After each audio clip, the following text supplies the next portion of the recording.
La noche en que Cordelia Ashford fue arrojada a la muerte, el termómetro marcaba 23 grados bajo cero, y las montañas que rodeaban el pueblo parecían colmillos de hierro esperando devorarla.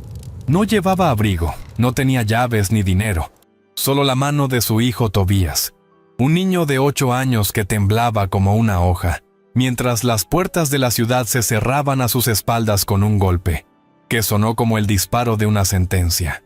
Lo que los fanáticos religiosos que la condenaron no sabían era que Cordelia no era una mujer común.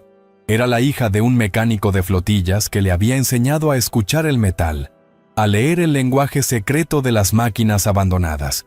Y esa noche, mientras la nevasca más feroz de la década comenzaba a enterrar el mundo, ella encontraría en un esqueleto de camión oxidado la materia prima para un milagre que desafiaría a Dios y a los hombres que jugaban a hacerlo. Antes de seguir con esta historia, déjame pedirte algo de corazón. Yo soy solo un narrador que intenta poner comida en la mesa de mi familia, contando estas historias que necesitan ser escuchadas. Si este inicio te atrapó, si quieres saber cómo diablos Cordelia y su hijo lograron sobrevivir en ese infierno de hielo, ayúdame con 3 cosas muy sencillas. Primero, dale me gusta a este video. Es gratis y me ayuda muchísimo a que más personas conozcan estas historias. Segundo, suscríbete al canal. Con tu suscripción, YouTube me ayuda a seguir creando contenido y yo puedo seguir alimentando a mi familia haciendo lo que amo. Tercero, déjame un comentario diciendo de qué país o ciudad me estás viendo. Me encanta saber quién está del otro lado escuchando estas historias. ¿Eres de México, Colombia, España, Argentina? Escríbelo abajo. Tu apoyo hace la diferencia entre que yo pueda seguir contando estas historias o tenga que buscar otro trabajo. Gracias de corazón. Ahora sí, regresemos a esa noche maldita donde todo comenzó, donde una mujer y un niño caminaban hacia lo que todos creían que sería su tumba. Lo que nadie imaginaba es que esa mujer desterrada, condenada a morir congelada en la oscuridad, terminaría salvando las mismas vidas que intentaron destruir la suya. Porque cuando la tormenta final llegara para arrasar con todo, cuando las casas modernas de madera se convirtieran en tumbas heladas y la electricidad muriera dejando al pueblo en tinieblas, solo habría un lugar con calor, con luz, con vida. La cabina de metal que Cordelia transformó con sus propias manos en una fortaleza contra el fin del mundo. Y los que la expulsaron tendrían que arrastrarse hasta ella, suplicando por el perdón de la mujer que trataron como basura, mientras el hijo que intentaron matar los miraba desde los brazos de su madre con ojos que ya no conocían el miedo. El pueblo se llamaba Salto de Hierro, un nombre que había dejado de tener sentido hacía décadas, cuando las minas cerraron y las fábricas se oxidaron hasta convertirse en esqueletos de concreto y metal. Enclavado entre montañas que parecían muros de prisión, el lugar había sobrevivido transformándose en algo peor que un pueblo fantasma. Se había convertido en un santuario para fanáticos religiosos que llegaron buscando aislamiento del mundo moderno, trayendo consigo leyes escritas con la tinta del Antiguo Testamento y castigos que olían a hoguera medieval.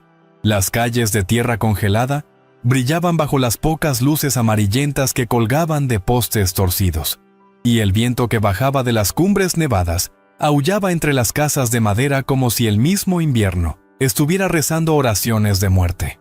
En ese lugar donde el reloj parecía haberse detenido en algún punto del siglo XIX, Cordelia Ashford había intentado construir algo parecido a una vida, algo parecido a un hogar para su hijo Tobías. Cordelia tenía 32 años, pero sus manos contaban la historia de 50 inviernos, dedos manchados de grasa de motor, cicatrices de quemaduras de soldadura, uñas cortas y rotas de tanto apretar tuercas y desmontar piezas en el taller de su padre. Un hombre que le había enseñado que las máquinas no mienten, que el metal habla si sabes escucharlo. Había crecido entre el olor del diésel y el sonido de llaves inglesas golpeando contra bloques de motor, aprendiendo a diagnosticar fallas mecánicas antes que a cocinar o coser. Y esa educación poco femenina para los estándares del pueblo había sido su primera maldición. Cuando su padre murió en un accidente en la carretera dejándola sola a los 20 años, Cordelia cometió el error de casarse con Samuel Ashford, un hombre 10 años mayor que ella, uno de los líderes del consejo religioso del pueblo, creyendo que encontraría protección en sus brazos y estabilidad en su nombre. Lo que encontró fue una jaula construida con versículos bíblicos y cerrada con candados de celos enfermizos. Samuel era un hombre de voz profunda y ojos claros que podía citar las escrituras durante horas, sin detenerse. Un predicador carismático que tenía al pueblo comiendo de su mano y que veía pecado en cada sonrisa que su esposa dirigía a otro hombre. Traición en cada minuto que ella pasaba fuera de su vista. Cordelia había aprendido a caminar con la cabeza baja, a vestirse con colores apagados, a esconder su inteligencia detrás de silencios obedientes. Pero ni siquiera eso fue suficiente para apagar la paranoia que crecía en el corazón de su marido, como un tumor maligno. Cuando nació Tobías, un niño de ojos grandes y curiosos, que se parecía más al abuelo mecánico que al padre predicador, Samuel comenzó a ver en él la confirmación de sus peores fantasías, susurrando venenos sobre infidelidad y bastardos, hasta que su propia locura lo convenció de una mentira que él mismo había inventado. Y en un pueblo donde la palabra de un líder religioso pesaba más que cualquier evidencia, donde la verdad se decidía por votos en asambleas nocturnas iluminadas por velas, Cordelia fue declarada culpable de un adulterio que nunca cometió y condenada al exilio blanco. Ser expulsada del pueblo durante la peor tormenta de nieve en 50 años, sin provisiones, sin refugio, sin nada excepto la certeza de que moriría congelada antes del amanecer. La sentencia se ejecutó al caer la noche, cuando el cielo ya era una masa sólida de nubes negras que prometían descargar toda su furia sobre las montañas.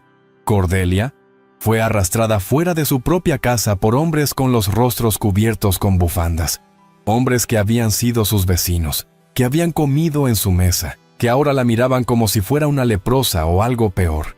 Tobías gritaba aferrándose a las piernas de su madre, mientras Samuel observaba desde el porche, con los brazos cruzados, su figura recortada contra la luz amarillenta de la casa, sin una palabra de piedad, sin un gesto que indicara que alguna vez había amado a esa mujer o a ese niño. Cuando Cordelia intentó hablar, cuando abrió la boca para defender su inocencia una última vez, uno de los hombres le puso una mano sobre los labios y negó con la cabeza. Las condenadas no tenían derecho a voz. Las adúlteras no merecían ser escuchadas. Le arrancaron el abrigo de los hombros, le quitaron las llaves de los bolsillos, le vaciaron la cartera dejando caer las monedas sobre la nieve como si fueran migajas envenenadas. Y cuando ella extendió los brazos suplicando al menos que le dejaran llevarse a su hijo con dignidad, con algo de ropa abrigada, le respondieron que el niño también era parte del castigo, que ambos debían enfrentar el juicio de Dios en la montaña. Los empujaron más allá de los límites marcados del pueblo, más allá del letrero oxidado que decía Salto de Hierro, población 347 almas, adentrándose en la oscuridad donde la carretera se convertía en un sendero fantasmal, bordeado por árboles esqueléticos cubiertos de escarcha. Cordelia caminaba con Tobías apretado contra su costado, sintiendo cómo el frío atravesaba su ropa ligera como 1000 agujas de hielo, sintiendo cómo los dedos de su hijo ya comenzaban a entumecerse, a pesar de que apenas llevaban 10 minutos fuera de la protección de las casas. El viento aullaba entre los pinos arrastrando consigo ráfagas de nieve que les azotaban el rostro, cegándolos, cortándoles la respiración. Y Cordelia supo en ese momento que tenía dos opciones: dejarse caer en la nieve y abrazar a su hijo hasta que ambos se durmieran para siempre en el sueño blanco de la hipotermia, o convertirse en algo que ni siquiera sabía que podía ser.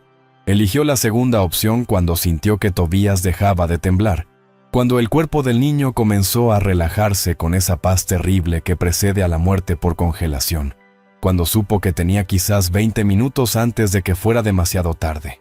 Fue entonces cuando lo vio, una silueta oscura y angular que sobresalía de la nieve acumulada a un lado del camino, medio escondida detrás de una cortina de ramas congeladas y maleza muerta.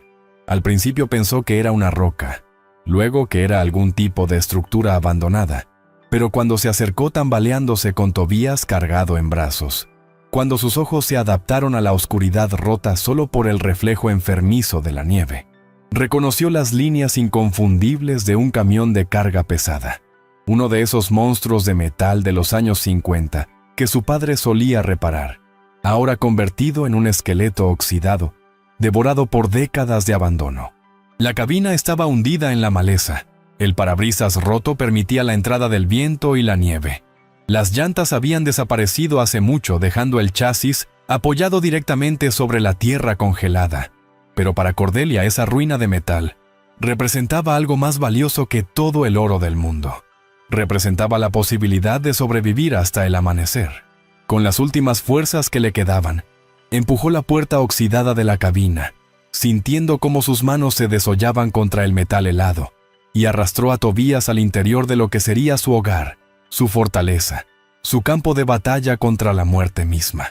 La cabina olía a mojo, a aceite rancio y a décadas de humedad acumulada, pero al menos bloqueaba el viento asesino que afuera convertía el aire en cuchillas. Cordelia depositó a Tobías en el asiento del pasajero, notando con terror cómo los labios del niño ya tenían un tinte azulado, cómo sus párpados comenzaban a cerrarse con esa pesadez que no era sueño sino el comienzo del final. No tenía tiempo para llorar, no tenía tiempo para el miedo o la autocompasión. Tenía que pensar como su padre le había enseñado. Tenía que ver el camión no como un montón de chatarra, sino como un kit de supervivencia desarmado, esperando las manos correctas. Se quitó la camisa delgada que llevaba puesta y envolvió con ella a Tobías, frotándole los brazos y las piernas con movimientos rápidos y violentos para obligar a la sangre a circular, mientras su propia piel se erizaba bajo la camiseta interior que era ahora su única protección contra el frío mortal. Afuera, la tormenta comenzó a rugir con fuerza total, descargando nieve tan densa que el mundo desapareció detrás de una cortina blanca, y Cordelia supo que había comenzado la verdadera prueba: o convertía ese ataúd de metal en un refugio habitable, o ambos serían cadáveres congelados antes de que saliera el sol. Las primeras 2 horas fueron una carrera desesperada contra el reloj de la hipotermia. Cordelia sabía por las lecciones de su padre que un cuerpo humano pierde calor 25 veces más rápido en contacto con metal que con madera, y la cabina del camión era básicamente una caja refrigeradora de acero, usando solo la luz grisácea que entraba por el parabrisas roto. Comenzó a inspeccionar cada centímetro del vehículo, con manos que ya perdían sensibilidad, buscando cualquier material que pudiera usar como aislante. Encontró en la parte trasera de la cabina unos asientos de espuma podrida que alguna vez fueron cómodos, y con las uñas y los dientes los desgarró en pedazos, rellenando cada grieta y rendija por donde el viento silbaba como serpiente. En el piso descubrió una trampa de acceso al compartimento de herramientas, oxidada pero funcional, y dentro halló un tesoro inesperado: trapos grasientos, cables eléctricos viejos, una lata de queroseno medio llena que milagrosamente no se había evaporado completamente. Y lo más importante, un manual de reparaciones del camión envuelto en plástico, que las décadas habían preservado como si supiera que algún día alguien lo necesitaría desesperadamente. Tobías había dejado de temblar, lo cual era una señal aterradora. Significaba que su cuerpo estaba entrando en las etapas avanzadas de hipotermia, conservando calor en los órganos vitales y abandonando las extremidades. Cordelia lo apretó contra su pecho, piel contra piel bajo las capas de tela improvisadas, usando su propio cuerpo como estufa humana mientras su mente trabajaba a velocidad febril, diseñando un plan de supervivencia. Recordó las palabras de su padre: un motor es solo una caja de explosiones controladas, y una explosión es calor concentrado. El bloque del motor del camión seguía ahí, un cubo macizo de hierro fundido de casi 200 kilos que todavía estaba conectado al chasis. Si pudiera encontrar la forma de crear combustión dentro de él, sin generar monóxido de carbono que los matara, tendría una estufa que podría mantener la cabina por encima del punto de congelación. Era una idea descabellada, casi suicida, pero era la única idea que tenía. Con Tobías envuelto en todos los trapos y telas que pudo encontrar, Cordelia salió de la cabina enfrentando la furia total de la tormenta. La nieve caía tan densa que apenas podía ver sus propias manos extendidas frente a ella, y el viento la empujaba con tanta fuerza que tuvo que aferrarse al capó del camión para no ser arrastrada. Usando una piedra que encontró entre la nieve, logró romper el candado oxidado que aseguraba el capó, y cuando lo levantó con un chirrido metálico que se perdió en el aullido del viento, se encontró mirando las entrañas mecánicas del camión. Un motor de 6 cilindros en línea cubierto de óxido y mugre, pero estructuralmente intacto, con los cilindros todavía sellados y el múltiple de escape visible como una serpiente de metal. Era un diseño antiguo, simple, brutal en su eficiencia. Exactamente el tipo de máquina que su padre le había enseñado a respetar. Cordelia sintió algo extraño brotando en su pecho a pesar del frío mortal. Una chispa de esperanza mezclada con rabia. La certeza de que si su padre le había dado esas lecciones, no era para que muriera como un animal abandonado en la nieve. Regresó a la cabina tiritando tan violentamente que apenas podía sostener objetos, sus dedos azules e hinchados, su rostro quemado por el viento helado. Tobías gemía suavemente, un sonido débil que era peor que cualquier grito. Y Cordelia supo que le quedaban quizás 4 o 5 horas antes de que el cuerpo del niño se apagara completamente. Tomó la lata de queroseno, vertió una pequeña cantidad en uno de los trapos y lo empapó hasta que el olor acre llenó la cabina.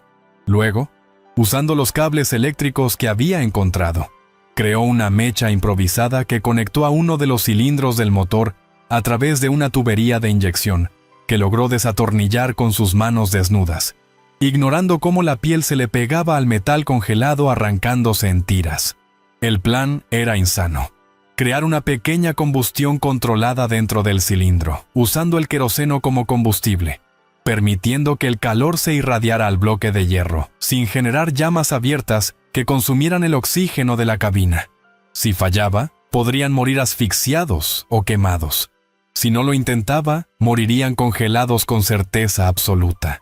Con manos que apenas le obedecían, Cordelia encendió la mecha usando fricción contra una piedra de pedernal que encontró en la guantera, una técnica que su padre le había mostrado cuando era niña en campamentos de fin de semana, que ahora parecían pertenecer a otra vida, a otro mundo. La llama parpadeó débilmente en la oscuridad, azul y hambrienta, y cuando la acercó a la mecha empapada en queroseno, el fuego corrió como un animal vivo por el cable hasta desaparecer dentro del motor.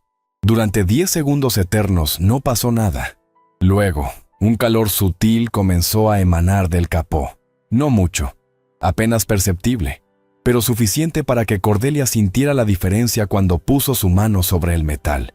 El bloque del motor estaba funcionando como un acumulador térmico gigante, absorbiendo el calor de la combustión lenta y liberándolo gradualmente hacia la cabina. No era un sistema de calefacción moderno, no era cómodo ni eficiente, pero era la diferencia entre la vida y la muerte. Y eso era todo lo que importaba en ese momento. Durante toda la noche, Cordelia mantuvo ese fuego microscópico, alimentándolo con gotas de queroseno cada 20 minutos, controlando la combustión como si estuviera regulando el latido de un corazón mecánico. La temperatura dentro de la cabina subió lentamente de los 15 grados bajo cero a algo cercano a cero, luego a 2 grados sobre cero, suficiente para que el aliento dejara de convertirse en cristales de hielo al salir de sus labios. Tobias comenzó a temblar nuevamente, un temblor violento y hermoso, que significaba que su cuerpo estaba luchando, que la vida regresaba a sus extremidades, y Cordelia lo abrazó llorando por primera vez desde que los habían expulsado. Lágrimas calientes que le quemaban las mejillas congeladas. Afuera la tormenta continuaba su asalto implacable, sepultando el camión bajo metros de nieve, convirtiendo el mundo en un infierno blanco donde nada vivo debería poder sobrevivir. Pero dentro de esa cápsula de metal oxidado, una madre y su hijo respiraban, temblaban, existían. Y eso era un milagro más grande que cualquiera que los fanáticos del pueblo pudieran invocar con sus oraciones. Cuando amaneció, la luz que se filtró por el parabrisas roto era gris y débil, pero era luz al fin. Cordelia no había dormido ni un segundo, manteniendo vigilia sobre el fuego improvisado y sobre los signos vitales de Tobías, pero su mente estaba más clara que nunca, afilada por la adrenalina y por algo más profundo, la comprensión de que había cruzado un umbral, de que la mujer obediente y silenciosa que había sido ya no existía. Miró a través del parabrisas hacia el paisaje transformado por la nevada. El camino había desaparecido completamente. Los árboles eran solo formas espectrales cubiertas de blanco, y a lo lejos, apenas visible como manchas amarillentas en la distancia, estaban las luces del pueblo que la había condenado. Sintió algo ardiendo en su pecho que no era el calor del motor. Era odio puro, destilado y cristalino como el hielo que cubría el mundo. Y junto con ese odio vino una promesa silenciosa que se hizo a sí misma, mientras acariciaba el cabello húmedo de su hijo dormido. No iba a morir, no iba a rendirse, iba a sobrevivir, y cuando lo hiciera, cada persona que había votado por su muerte tendría que enfrentar la vergüenza de haber intentado asesinar a una inocente. Pero sobrevivir la primera noche era solo el comienzo.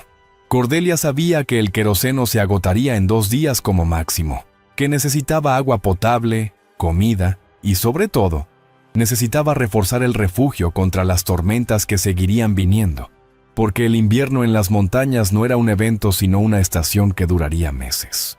Salió de la cabina al mundo blanco y silencioso, hundiéndose hasta las rodillas en nieve fresca, y comenzó a inspeccionar el área alrededor del camión con ojos de ingeniera. Lo que descubrió fue mejor de lo que había esperado.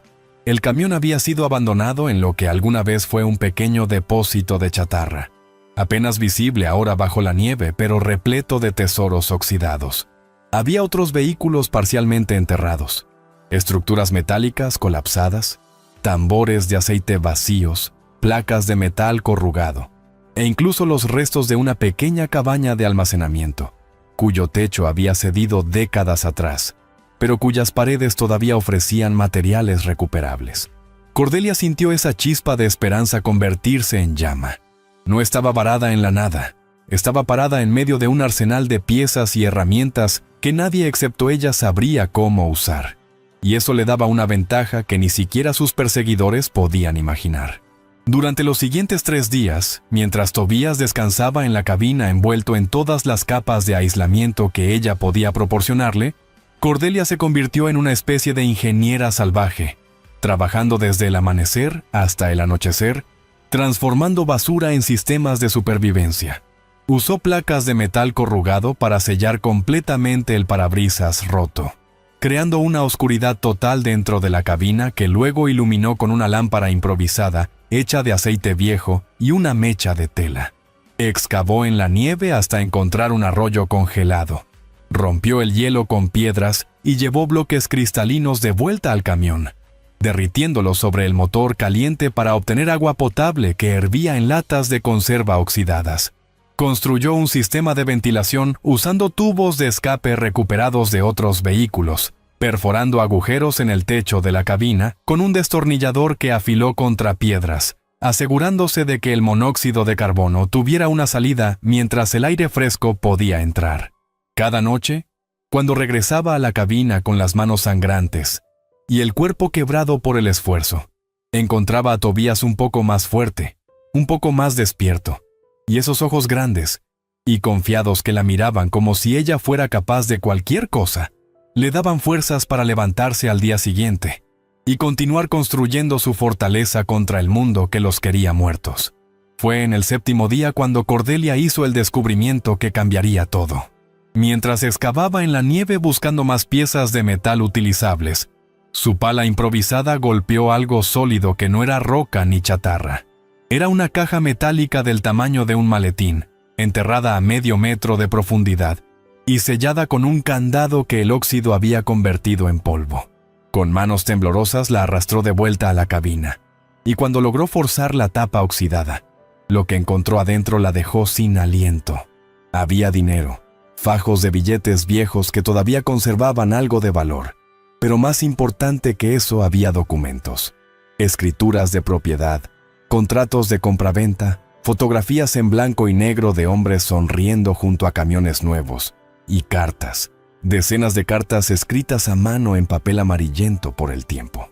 Mientras leía bajo la luz vacilante de su lámpara de aceite, con Tobías dormido a su lado, Cordelia comenzó a entender la historia del lugar donde había encontrado refugio, y lo que descubrió la llenó primero de asombro y luego de una furia tan profunda que tuvo que morder su propio puño para no gritar. El depósito de chatarra no había sido abandonado por accidente o por quiebra económica. Había sido robado. Las cartas contaban la historia de un hombre llamado Marcus Chen, el dueño original de la empresa de transporte que operaba desde ese lugar. Un inmigrante que había construido su negocio con décadas de trabajo honesto. Los documentos revelaban cómo los líderes religiosos que eventualmente tomarían control del pueblo, los mismos fanáticos que ahora lo gobernaban con puño de hierro, habían fabricado acusaciones de fraude contra Marcus, lo habían arruinado con demandas falsas, y finalmente lo habían expulsado del pueblo junto con su familia, apropiándose de sus tierras y su negocio. La fecha en los documentos hizo que a Cordelia se le helara la sangre. 30 años atrás, cuando Samuel Ashford, su propio marido, tenía apenas 20 años y acababa de unirse al consejo religioso como el miembro más joven en la historia del pueblo. Una de las fotografías mostraba a un Samuel joven, sonriente, posando junto a otros hombres del consejo frente a las oficinas de la compañía de Marcus Chen, el día que tomaron posesión de la propiedad legalmente, después de que el dueño original huyera para salvar su vida. Cordelia sostuvo esa fotografía con manos que temblaban, no por el frío, sino por la rabia. Su marido no era solo un fanático celoso y paranoico, era parte de una tradición de ladrones santificados, hombres que usaban la religión como cortina de humo para robar, expulsar y destruir a cualquiera que consideraran una amenaza a su poder. Marcus Chen había sido acusado exactamente de lo mismo que ella: traición a los valores del pueblo, conspiración con fuerzas externas, corrupciones morales inventadas de la nada. El patrón era tan obvio que resultaba obsceno. Encontrar a alguien vulnerable, alguien que poseía algo que ellos querían, fabricar acusaciones, manipular a la población con sermones llenos de citas bíblicas y finalmente expulsar a la víctima mientras se repartían sus propiedades como si fuera botín de guerra santificado por Dios. Y lo más terrible era darse cuenta de que esto no había comenzado con Marcus Chen, ni terminaría con Cordelia. Era un sistema, una máquina de opresión que llevaba décadas funcionando, devorando vidas y escupiendo cadáveres mientras los perpetradores dormían tranquilos, convencidos de que hacían la obra del Señor. Pero había algo más en esa caja, algo que hizo que el corazón de Cordelia latiera con una esperanza salvaje y peligrosa. Entre los documentos había un mapa detallado del sistema eléctrico del depósito, dibujado a mano por Marcus Chen, mostrando la ubicación de un generador diésel enterrado en un búnker subterráneo a 50 metros del camión, diseñado para sobrevivir a los inviernos brutales de las montañas. El diagrama incluía instrucciones de mantenimiento, especificaciones técnicas e incluso la ubicación de un tanque de combustible sellado que, según las notas de Marcus, contenía suficiente diésel para operar el generador durante 6 meses completos. Si ese generador todavía existía, si las décadas de abandono no lo habían destruido completamente, Cordelia tendría acceso a electricidad real, a luz constante, a la posibilidad de cargar baterías y operar herramientas eléctricas que multiplicarían por 1000 su capacidad de convertir el camión en un verdadero refugio. Era un sueño casi imposible. Pero Cordelia había aprendido en los últimos 7 días que lo imposible era solo otro nombre para lo que nadie más se atrevía a intentar. Y ella ya no era la mujer que aceptaba limitaciones impuestas por otros. Esa noche, mientras Tobías dormía con fiebre producto de una infección respiratoria que comenzaba a desarrollarse en sus pulmones débiles, Cordelia enfrentó la decisión más difícil de su vida. Tenía el mapa del generador en sus manos. Sabía exactamente dónde cavar, pero también sabía que la excavación en nieve compactada y tierra congelada le tomaría días de trabajo brutal, días durante los cuales tendría que dejar a Tobías solo en la cabina, vulnerable, enfermo, con apenas 8 años y una fiebre que ya le hacía delirar con pesadillas sobre su padre y los hombres que los habían expulsado. Si ella salía a buscar el generador y algo le pasaba, si se quebraba una pierna en el hielo, si la sorprendía otra tormenta lejos del refugio, Tobías moriría solo en esa caja de metal, llamándola con voz débil, hasta que el frío o la fiebre lo silenciaran para siempre. Pero si no buscaba el generador, si se quedaba junto a su hijo conservando el poco calor que tenían, la infección eventualmente lo consumiría porque no tenía medicinas, no tenía antibióticos, no tenía nada excepto agua hervida y trapos limpios para combatir una enfermedad que necesitaba tratamiento médico real. La opción lógica era regresar al pueblo, arrastrarse hasta las puertas que la habían expulsado, suplicar por ayuda médica para su hijo, aunque eso significara admitir derrota, aunque significara validar la sentencia que habían pronunciado contra ella. Cordelia imaginó la escena, ella arrodillada en la nieve frente a Samuel, frente a los hombres del consejo, rogando con lágrimas congeladas en sus mejillas, mientras ellos la miraban desde arriba con esa mezcla de lástima y superioridad moral que caracterizaba a los fanáticos que se creen dueños de la verdad divina. Quizás le permitirían llevarse a Tobías, quizás incluso salvarían al niño, pero solo después de humillarla completamente, de obligarla a confesar pecados que nunca cometió, de firmar documentos renunciando a cualquier derecho sobre su hijo, para que Samuel pudiera criarlo como un soldado más de su ejército de creyentes lavados de cerebro. La sola idea le provocaba náuseas, pero cuando miraba el rostro ardiente de Tobías, cuando escuchaba su respiración silbante y dificultosa, se preguntaba si su orgullo, su rabia justificada, su deseo de venganza, valían más que la vida de su hijo. Durante horas caminó en círculos dentro de la cabina estrecha, 3 pasos en una dirección, 3 pasos en la otra, debatiéndose entre 2 futuros igualmente terribles. En uno, Tobías vivía pero crecía odiándola por haberlo entregado de vuelta al hombre que los había condenado a muerte. Crecía creyendo las mentiras sobre su madre. Crecía convirtiéndose en otro fanático como su padre. En el otro, ella apostaba todo a encontrar ese generador, a conseguir electricidad suficiente para crear condiciones donde pudiera cuidar a Tobías adecuadamente, pero arriesgaba perderlo en el proceso si la fiebre empeoraba, mientras ella excavaba en el hielo. No había opción correcta, no había respuesta que no estuviera manchada de sangre potencial. Y por primera vez desde que había sido expulsada, Cordelia sintió el peso completo de la maternidad cayendo sobre sus hombros como una losa de cemento. Tener que decidir entre 2 tipos diferentes de muerte.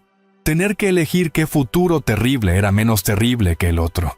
Tener que vivir para siempre con las consecuencias de una elección tomada en la oscuridad, con información incompleta y tiempo agotándose. Fue Tobías quien tomó la decisión por ella, aunque el niño no lo sabía. En medio de su delirio febril, con los ojos brillantes y desorbitados, agarró la mano de su madre y susurró con voz quebrada: «No vuelvas con él, mamá. Prefiero morir aquí contigo que vivir allá sin ti». Las palabras atravesaron a Cordelia como balas de hielo, y supo en ese momento que su hijo había escuchado más de lo que ella creía, que había entendido más de lo que un niño de 8 años debería entender sobre traición, sobre fanatismo, sobre cómo los hombres buenos pueden convertirse en monstruos cuando creen que Dios está de su lado. Tobías no quería ser salvado si el precio era perder a su madre. Y esa lealtad feroz, esa valentía imposible en alguien tan pequeño y asustado, le dio a Cordelia la fuerza para tomar la decisión que ya sabía en el fondo de su corazón, que era la única posible. No regresaría al pueblo rogando por migajas de misericordia. No entregaría a su hijo a los lobos vestidos de corderos. No validaría con su derrota el sistema podrido que destruía vidas y llamaba justicia a sus crímenes. Al amanecer del 8º día, Cordelia envolvió a Tobías en todas las mantas y trapos que había acumulado. Lo acostó lo más cerca posible del motor caliente. Dejó junto a él agua hervida en 3 latas diferentes y un silbato hecho de un tubo de metal hueco que el niño podría soplar si necesitaba llamarla. Le explicó con voz firme pero cariñosa que mamá tenía que salir a buscar algo muy importante, algo que los ayudaría a estar más cómodos y seguros, que estaría de vuelta antes del anochecer, que si escuchaba cualquier ruido extraño, o si alguien que no fuera ella intentaba abrir la puerta de la cabina, debía quedarse absolutamente quieto y en silencio como si fuera invisible. Tobías asintió con esos ojos grandes que confiaban en ella más de lo que nadie nunca había confiado. Y Cordelia salió al mundo blanco con el mapa de Marcus Chen en una mano y una pala improvisada en la otra. rezando por primera vez en años a un Dios, en el que ya no estaba segura de creer, pidiéndole no misericordia para ella, sino solo una cosa, que le permitiera regresar a su hijo antes de que cayera la noche. La excavación fue un infierno de hielo y piedra. El mapa indicaba que el búnker del generador estaba marcado por una roca con forma de cruz, y Cordelia la encontró después de 2 horas de búsqueda, parcialmente enterrada bajo 3 metros de nieve compactada, que tuvo que remover con manos que sangraban dentro de guantes hechos de tela de asiento viejo. Cavó como poseída, ignorando el dolor en su espalda, ignorando cómo sus músculos gritaban protestando por el esfuerzo, pensando solo en Tobías, solo en la cabina, en su fiebre, en su respiración dificultosa, en el reloj invisible que marcaba cada segundo que pasaba lejos de él. Cuando finalmente golpeó metal con la pala, cuando escuchó ese sonido hueco que indicaba que había encontrado la tapa del búnker, lloró de alivio y terror mezclados. La tapa estaba sellada con óxido y hielo, y tuvo que golpearla durante 20 minutos con una piedra hasta que finalmente cedió con un chirrido que sonó como un grito de criatura moribunda, revelando una escalera de metal que descendía a la oscuridad absoluta de un agujero que había estado sellado durante 3 décadas. Cordelia descendió a ese agujero negro sin linterna, solo con su lámpara de aceite improvisada, que proyectaba sombras danzantes contra paredes de concreto cubiertas de humedad y moho. El búnker era pequeño, apenas 3 metros por 3, y en el centro, como un altar oxidado dedicado a un dios de hierro y diésel, estaba el generador, un monstruo mecánico del tamaño de un refrigerador, cubierto de mugre pero estructuralmente intacto, con su tanque de combustible sellado todavía conectado mediante tuberías gruesas. Cordelia puso su mano sobre el metal frío y sintió algo parecido a lo que los creyentes deben sentir cuando tocan reliquias sagradas, la presencia de algo más grande que ellos, algo que podría cambiar su destino si tan solo pudieran despertarlo de su sueño de décadas. Pero despertar ese generador no sería tarea de minutos o incluso horas. Necesitaría limpiar los cilindros, verificar las conexiones eléctricas, purgar el combustible viejo, reemplazar filtros que probablemente se habían desintegrado con el tiempo. Era trabajo para días, y cada minuto que pasaba en ese búnker era un minuto que Tobías estaba solo arriba, enfermo, vulnerable, esperándola. Tomó la decisión en un segundo. No intentaría reparar el generador ahora, pero llevaría todo lo que pudiera cargar de vuelta a la cabina. Haría múltiples viajes durante los próximos días. Trabajaría en el generador por partes hasta que estuviera listo. Cargó su cuerpo con cables eléctricos, herramientas que encontró en cajas de metal, filtros de repuesto sellados en bolsas plásticas que Marcus Chen había almacenado con previsión casi profética, y subió de vuelta a la luz gris del día con los brazos llenos y el corazón latiendo como tambor de guerra. El viaje de regreso al camión fue una carrera contra el tiempo y la ansiedad, imaginando 1000 escenarios terribles. Tobías convulsionando por la fiebre, Tobías sin respirar, Tobías llamándola con voz que ya no tenía fuerza para gritar. Cuando finalmente llegó a la cabina y abrió la puerta con manos temblorosas, encontró a su hijo exactamente donde lo había dejado, dormido pero respirando, su frente todavía caliente pero no más que en la mañana, y el alivio que sintió fue tan intenso que tuvo que sentarse en el suelo de metal, porque sus piernas ya no la sostenían. Durante los siguientes 12 días, Cordelia se convirtió en algo que ni ella misma reconocía. Una máquina de supervivencia impulsada por amor maternal y odio cristalizado. Dividió su tiempo entre cuidar a Tobías, cuya fiebre subía y bajaba como mareas venenosas, y realizar viajes al búnker del generador cargando piezas, limpiando componentes, estudiando el manual de operaciones de Marcus Chen, hasta memorizarlo palabra por palabra. Sus manos se convirtieron en garras permanentemente ensangrentadas. Sus labios se agrietaron hasta sangrar por el frío constante. Perdió tanto peso que sus costillas sobresalían como los barrotes de una jaula. Pero cada noche, cuando regresaba a la cabina y encontraba a Tobías todavía vivo, todavía luchando, sentía que valía la pena cada gota de sangre, cada centímetro de piel desollada, cada músculo desgarrado por el esfuerzo sobrehumano. Y entonces, en la noche del día 12, cuando menos lo esperaba. Todo cambió de una forma que ni en sus peores pesadillas había imaginado. Escuchó voces afuera del camión, voces masculinas que reconoció inmediatamente porque las había escuchado pronunciar su sentencia de muerte. Y supo que Samuel y sus perros habían venido a terminar lo que el invierno no había logrado completar. Se quedó absolutamente inmóvil, con una mano sobre la boca de Tobías para asegurarse de que el niño no hiciera ningún ruido, escuchando cómo las botas crujían sobre la nieve compactada acercándose al camión. Eran 3 hombres. Podía distinguir sus voces. Samuel con su tono de predicador que convertía cada palabra en sermón, y 2 miembros del consejo que ella conocía.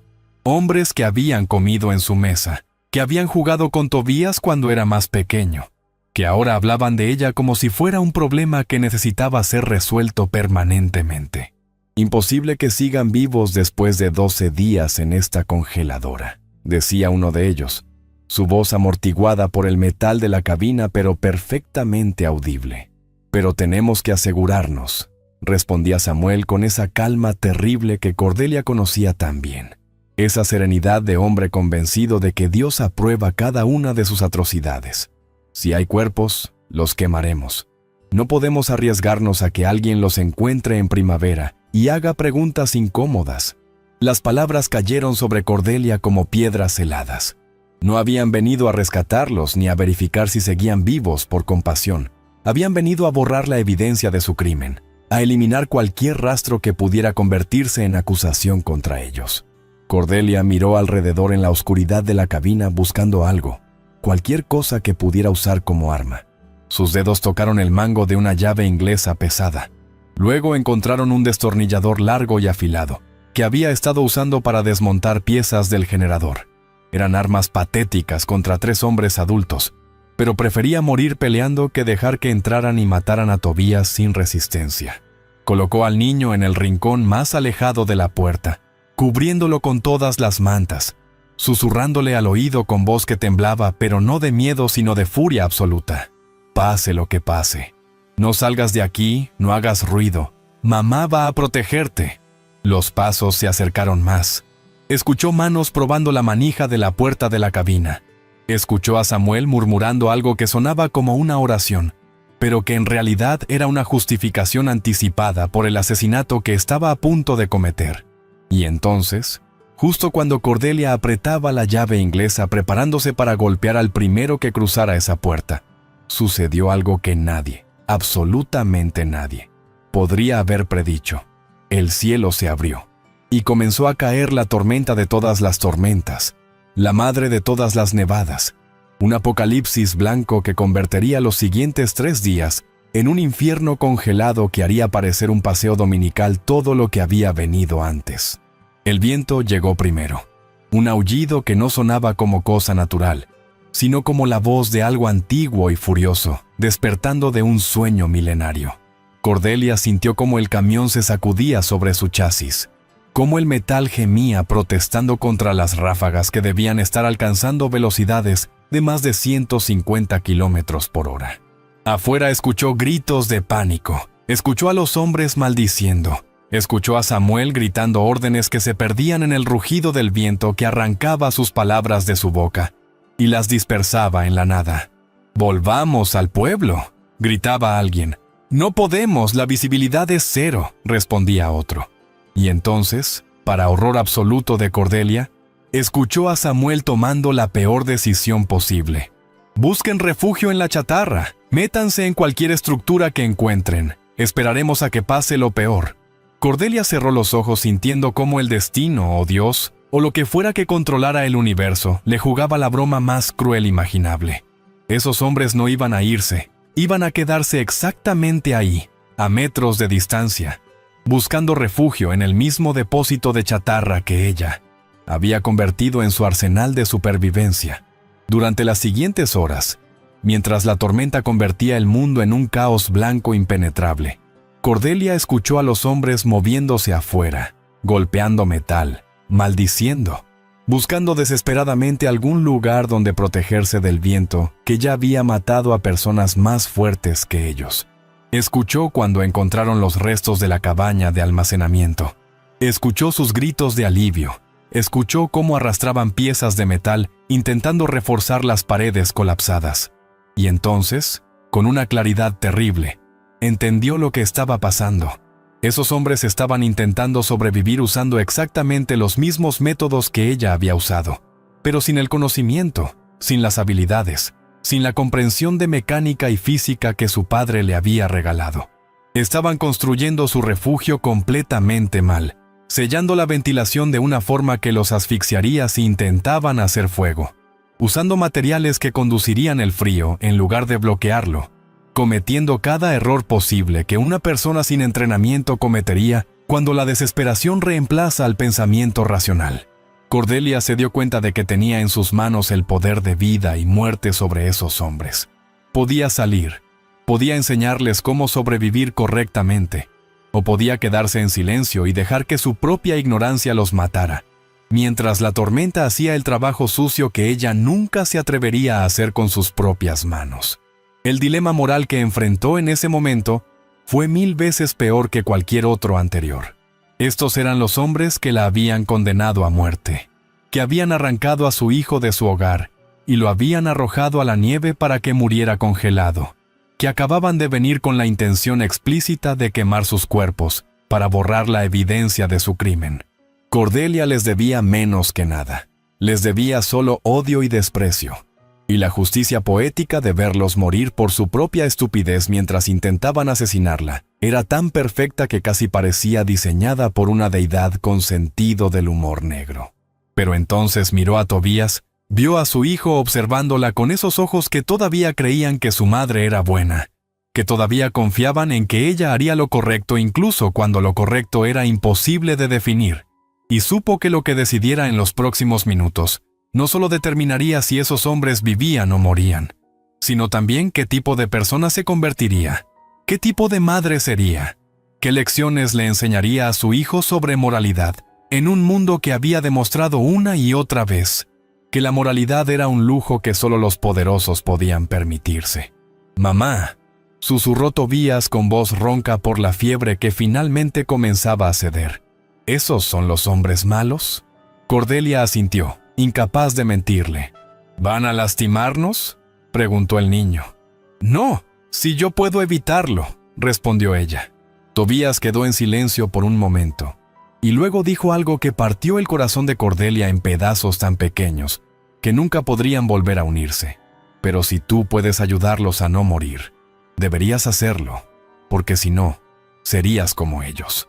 Esas palabras, saliendo de la boca de un niño de 8 años que acababa de sobrevivir a un infierno diseñado por adultos que se creían santos, fueron el golpe final que destruyó cualquier fantasía de venganza que Cordelia había estado alimentando. Su hijo tenía razón, y ella lo sabía, y odiaba saberlo porque significaba que tendría que hacerlo más difícil. Tendría que salvar a los hombres que habían intentado matarlos, no por ellos, sino por ella misma, por Tobías, por no convertirse en el tipo de monstruo que crea monstruos en cadena infinita.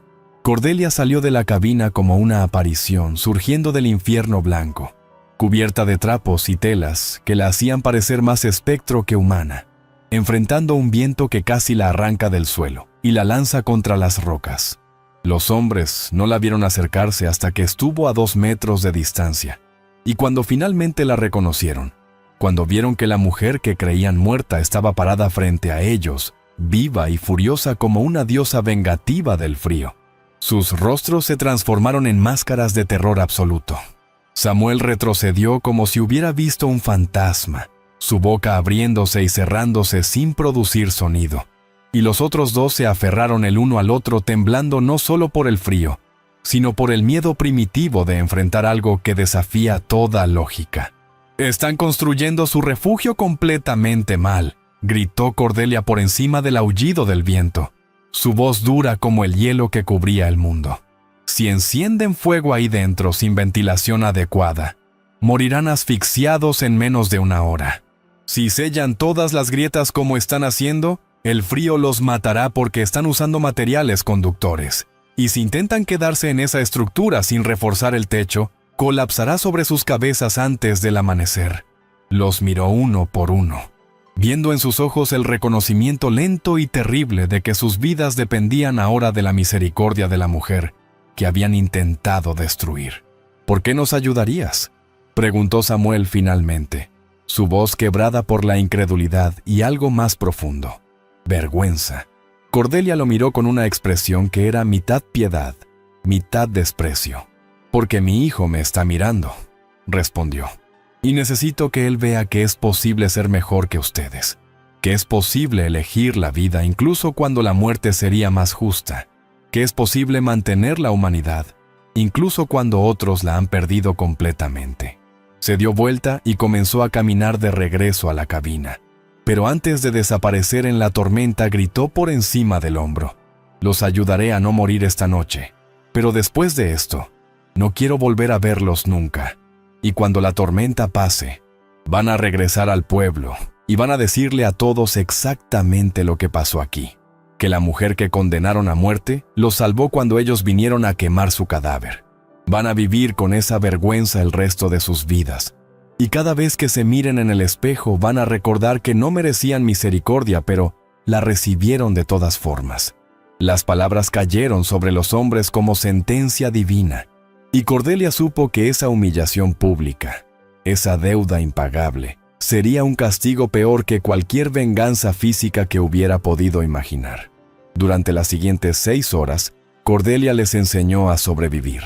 Les mostró cómo sellar grietas sin bloquear la ventilación, cómo crear un pequeño fogón usando piezas de metal de forma que el calor se distribuyera sin consumir todo el oxígeno, cómo posicionarse para conservar temperatura corporal sin arriesgarse a hipotermia. Lo hizo con eficiencia mecánica, sin palabras innecesarias, sin intentos de reconciliación o perdón. Estos hombres no eran sus amigos, y nunca lo serían, pero tampoco serían sus víctimas. Y esa distinción era importante para ella, para Tobías, para el tipo de historia que estaba escribiendo con cada decisión que tomaba en ese infierno congelado. Cuando terminó, cuando se aseguró de que tenían al menos una oportunidad de sobrevivir a la tormenta, regresó a su camión sin mirar atrás, sin esperar gratitud que sabía nunca llegaría sinceramente. Se metió en la cabina donde Tobías la esperaba, lo abrazó contra su pecho y lloró por primera vez desde que todo había comenzado. Lágrimas amargas de rabia y alivio mezclados. Lágrimas por la inocencia perdida y la dignidad conservada. Lágrimas porque había elegido el camino más difícil y sabía que tendría que vivir con las consecuencias de esa elección para siempre. La tormenta duró 3 días completos, 3 días durante los cuales el mundo dejó de existir más allá de las paredes de metal de la cabina. Cordelia mantuvo su vigilia sobre el motor improvisado, sobre la lámpara de aceite, sobre la respiración de Tobías que finalmente, milagrosamente, comenzó a normalizarse a medida que la fiebre cedía derrotada por el calor constante y los cuidados incansables de su madre. No volvió a ver a los hombres durante esos días, no escuchó sus voces, y se preguntaba a veces si habrían sobrevivido, si sus instrucciones habían sido suficientes, si Dios o el destino o lo que fuera tenía alguna opinión sobre quién merecía vivir y quién morir en ese desierto blanco. Y entonces, en la mañana del 4.º día, cuando la tormenta finalmente se agotó y el sol salió débil y pálido sobre un mundo transformado en escultura de hielo, Cordelia escuchó el sonido que cambiaría todo una vez más. El rugido distante de motores, muchos motores acercándose desde la dirección del pueblo, y supo que lo que venía a continuación no sería rescate sino el verdadero juicio final. Los vehículos que llegaron no eran camiones de rescate, sino máquinas quitanieves militares. Monstruos de metal pintados de naranja que abrían camino a través de metros de nieve compactada. Y detrás de ellos venía medio pueblo. Mujeres envueltas en abrigos gruesos, hombres con palas, niños aferrados a las manos de sus padres, todos caminando en procesión silenciosa hacia el depósito de chatarra como si fueran peregrinos buscando un milagro o testigos convocados a presenciar un crimen. Cordelia salió de la cabina cargando a Tobías en brazos, el niño envuelto en mantas pero con los ojos abiertos y alertas, y se quedó parada sobre el techo del camión como un capitán en cubierta de barco naufragado. observando cómo la multitud se detenía a 20 metros de distancia formando un semicírculo irregular. El silencio era tan denso que podía escuchar el viento silbando entre los esqueletos de metal. Podía escuchar su propio corazón latiendo como tambor de guerra. Y entonces vio a Samuel y los otros 2 hombres saliendo de su refugio improvisado, demacrados y temblorosos, con rostros que habían envejecido 10 años en 3 días.